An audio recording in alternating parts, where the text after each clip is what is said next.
حي على الفلاح.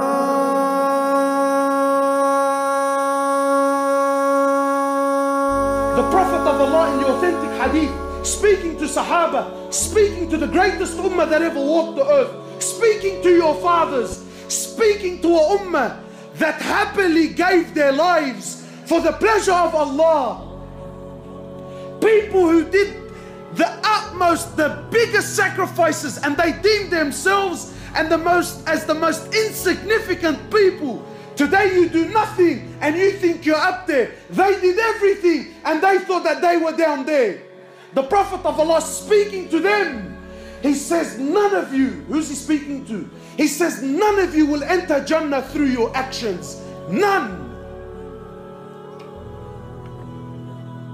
People walking around like he's already from the people of Jannah, mashallah. People now, they worship their mashayikh. 100%, brother. These guys from Firdaus al-A'la. The Prophet of Allah saying to Sahaba, none of you will enter Jannah through your actions. None. So they asked our Prophet of Allah, even you?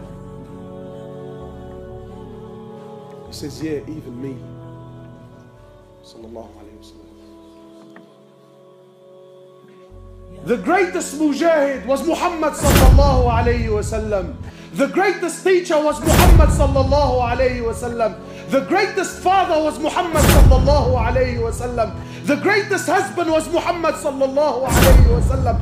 The greatest mercy to humanity was Muhammad sallallahu alayhi wa sallam. The greatest abid to ever worship Allah Azza wa Jal was Muhammad sallallahu alayhi wa sallam. The greatest messenger to ever walk the earth was Muhammad sallallahu alayhi wa sallam. The greatest prophet to ever receive revelation was Muhammad sallallahu alayhi wa sallam. The greatest creation that Allah ever created was Muhammad sallallahu alayhi wa sallam. And he says, even me. Except and only if Allah Azza wa Jal was to show mercy upon me.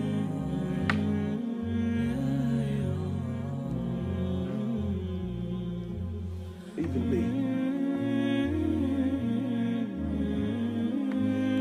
People walking around like there's something.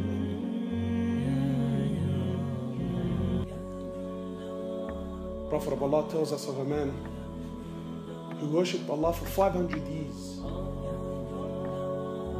500 years he worshipped Allah.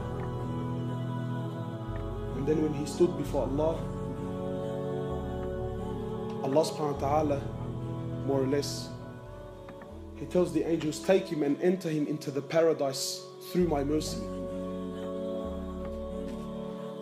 So the man says, whoa, whoa, whoa, whoa. Oh Allah. And more or less he says, oh Allah, well I appreciate the offer. I couldn't help but hear that you said you want me to enter through your mercy. Oh Allah, I don't want to enter through your mercy. I want to enter through my actions, oh Allah. Oh Allah, I worshipped you for 500 years. For 500 years, oh Allah, I worshipped you. So I don't want to enter through your mercy. I paid my debt. I worked hard. Every day I worshipped you, Ya Allah.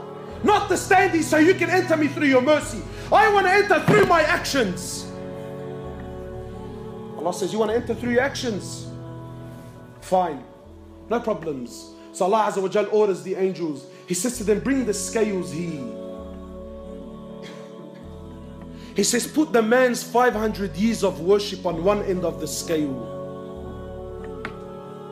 And just put the blessing that I gave him, the ni'mah that I gave him, to be able to see with his eyes, just that, nothing more, nothing more. Just put the blessing that I gave him to be able to see with his eyes, put that on the other end of the scale. Just the blessing to be able to see outweighed 500 years of worship. So Allah says to the angels, take him and throw him into the hellfire.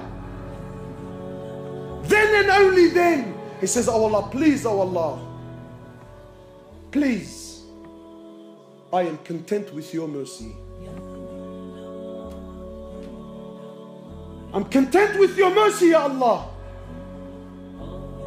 Allah doesn't need anyone, my brothers. The ni'mah of seeing. Today we've forgotten. Today we've forgotten. Today you and I think what? That to see I need a pair of eyes. You're wrong. Because there are millions around the world that have eyes, but they can't see. It is Allah that allows you to see.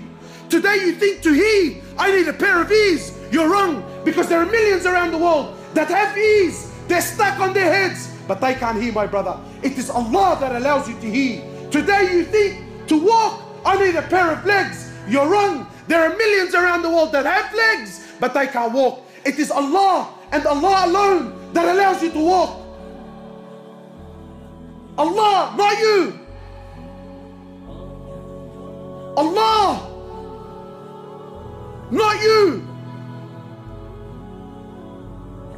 Allah doesn't need you, my brother.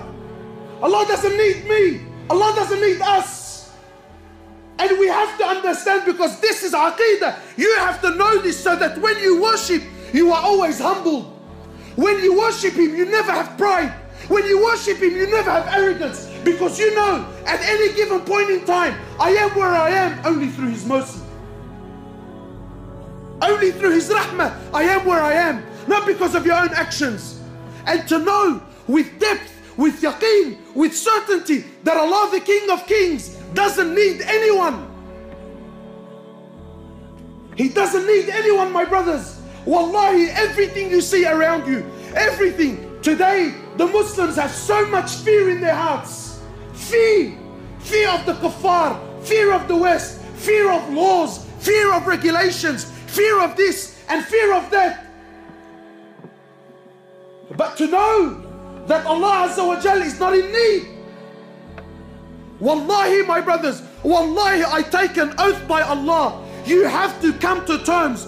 You have to come to believe with certainty that every single human being, whoever lived, whoever's living, and whoever is to come and live on this earth, wallahi, every single human being, every single jinn, every single animal that walks on this earth, every single bird that takes the flight in the sky, every single fish that swims in the oceans of Allah Azza wa Jal, wallahi, every single land, every single country, wallahi, with all their governments and all their military force and all their might and all their science and all their money and all their know-how, all with the exception of none, every country, every tree, every grain of sand, every mountain, every river, every ocean, wallahi, every star, every sun, every moon, every single planet, every single angel, the billions and billions and billions of angels, all of them, with the exception of none, Mikael, Jibrail, Israfil, all, the first heaven, the second heaven, the third heaven, the fourth heaven, the fifth heaven, the sixth heaven, the seventh heaven, the ocean above it, the eight that carry the throne of Allah, the arsh of Allah, all are dead. All are dead.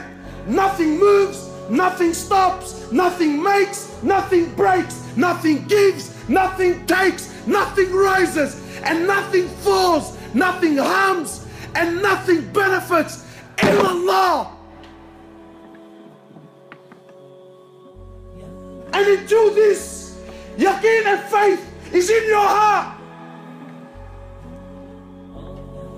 that nothing, that everything is dead, everything, except Allah. Allah doesn't need anything, anyone. No prophet, no angels, no jinn, no ins. We need Him. He's Al-Hayyul Qayyum. He's the ever-living. So you might say, brother, I'm alive. What's so special about that? I'm living. Yeah, but your living is dependent on His existence. He's the first with no beginning. He's the last with no ending. He is Allah. He is Allah. Al-Malik. He's the king. He's the king.